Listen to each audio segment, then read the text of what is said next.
Cuba bayangkan dua negara jiran, dua-dua gergasi Asia Tenggara.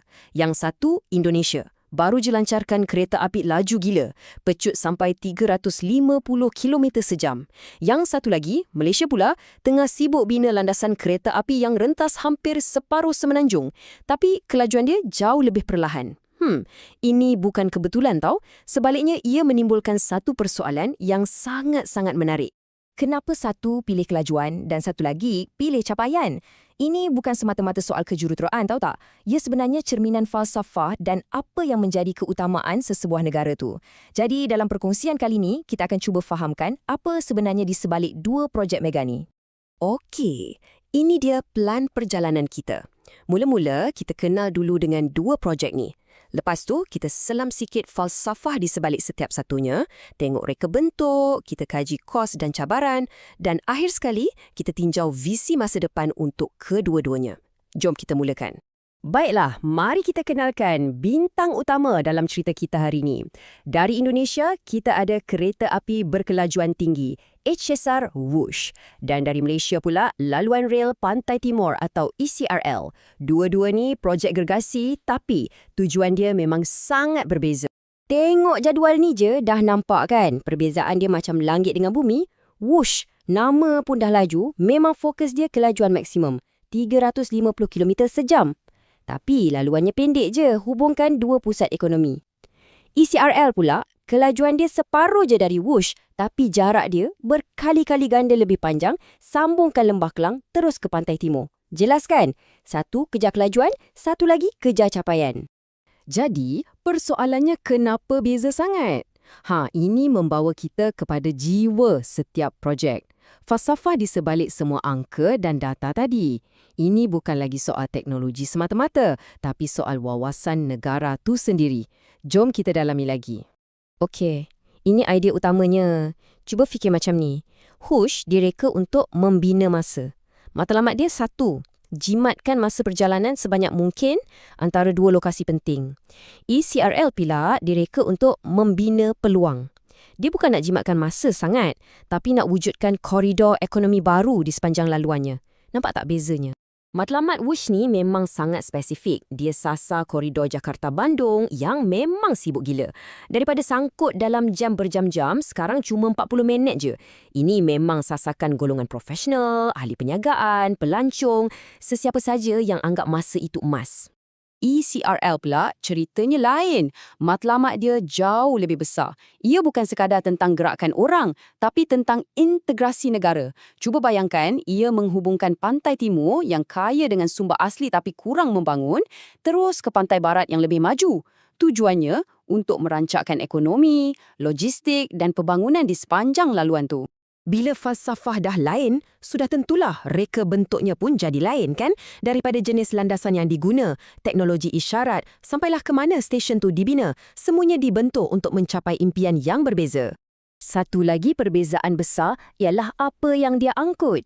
Whoosh ni boleh kata hampir 100% untuk penumpang, manakala ECRL dari awal lagi dah dirancang untuk jadi landasan serba boleh.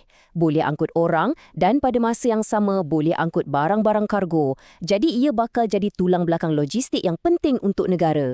Nak capai kelajuan 350 km sejam tu bukan senang tau. Whoosh perlukan landasan khas, tak boleh campur dengan kereta api lain. Sistem isyarat pun kena canggih gila. Stesen dia pun nampak moden dan ikonik. Tapi, ada satu kompromi. Selalunya, stesen kereta api laju ni terpaksa dibina jauh sikit dari pusat bandar sebab nak pastikan landasan tu lurus untuk kekalkan kelajuan. ECRL pula lain. Dia guna reka bentuk yang lebih fleksibel jadi boleh kongsi untuk penumpang dan kargo. Dia tak kejar kelajuan maksimum, jadi laluannya boleh singgah di bandar-bandar kecil dan kawasan luar bandar. Hasilnya, stesen-stesen ECRL dibina lebih dekat dengan komuniti setempat. Tujuannya memang untuk berkhidmat kepada penduduk di situ. Dah tentulah, projek gergasi macam ni takkan lari dari masalah kan? Mesti ada cabaran dan kontroversi dia. Jom kita tengok pula kos sebenar di sebalik kemajuan yang cuba dibawa oleh kedua-dua projek ni. Petikan ni memang merumuskan dilema yang ramai orang fikirkan. Mana lagi bagus? Labur duit banyak-banyak untuk kelajuan yang mungkin hanya dinikmati segelintir orang atau labur untuk capaian yang lebih luas tapi lebih perlahan? Ini perdebatan besar tentang kos, faedah dan siapa yang dapat untung. Kalau untuk Hush, cabaran paling besar ialah duit. Kos pembinaan yang melambung tinggi buat orang tertanya-tanya pasal beban hutang dan bila agaknya nak dapat pulangan. Tambah pula, jumlah penumpang pada peringkat awal ni tak seramai yang dijangka. Dan macam kita cakap tadi, cabaran nak bergerak dari stesen ke pusat bandar atau last mile connectivity pun jadi satu isu besar. ECRL pun ada cabaran dia sendiri, tapi jenis yang lain. Sebab laluannya panjang dan merentasi muka bumi yang mencabar. Macam banjaran Titi Wangsa tu. Bayangkan nak tebuk terowong dan bina jambatan. Memang kompleks dan kos pun meningkat. Belum lagi kita cerita pasal isu alam sekitar dan proses pengambilan tanah yang rumit. Jadi, nampak tak? Dua-dua ada halangan besar, cuma puncanya berbeza. Okey, kita dah tengok cabaran-cabaran yang ada sekarang. Apa kata kita pandang ke depan pula? Macam mana rupa kejayaan untuk dua projek mega ni, katakanlah dalam 10 tahun akan datang? Apa sebenarnya visi jangka panjang yang mereka nak capai? Bagi Indonesia, soalan besarnya ialah, adakah Wush ni cuma permulaan? Adakah kejayaan projek ni akan jadi pencetus untuk membina satu rangkaian kereta api berkelajuan tinggi yang sambungkan seluruh Pulau Jawa? Kalau ya, ia bakal mengubah lanskap pengangkutan Indonesia selama-lamanya. Dan untuk Malaysia pula, persoalan utamanya lebih kepada impak ekonomi. Adakah ECRL betul-betul boleh tunaikan janji dia untuk merancakkan ekonomi Pantai Timur? Boleh tak ia tarik pelaburan baru dan akhirnya seimbangkan jurang pembangunan antara Pantai Barat dan Pantai Timur? Ini persoalan bernilai berbilion ringgit. Sebenarnya kan, bila kita bandingkan Wush dengan ECRL, ia bukan satu pertandingan untuk cari siapa pemenang. Tak ada jawapan yang betul atau salah. Projek yang lebih baik adalah projek yang paling sesuai dengan keperluan, keadaan dan matlamat negara itu sendiri pada waktu ini. Dan ini membawa kita kepada soalan terakhir untuk anda fikir-fikirkan.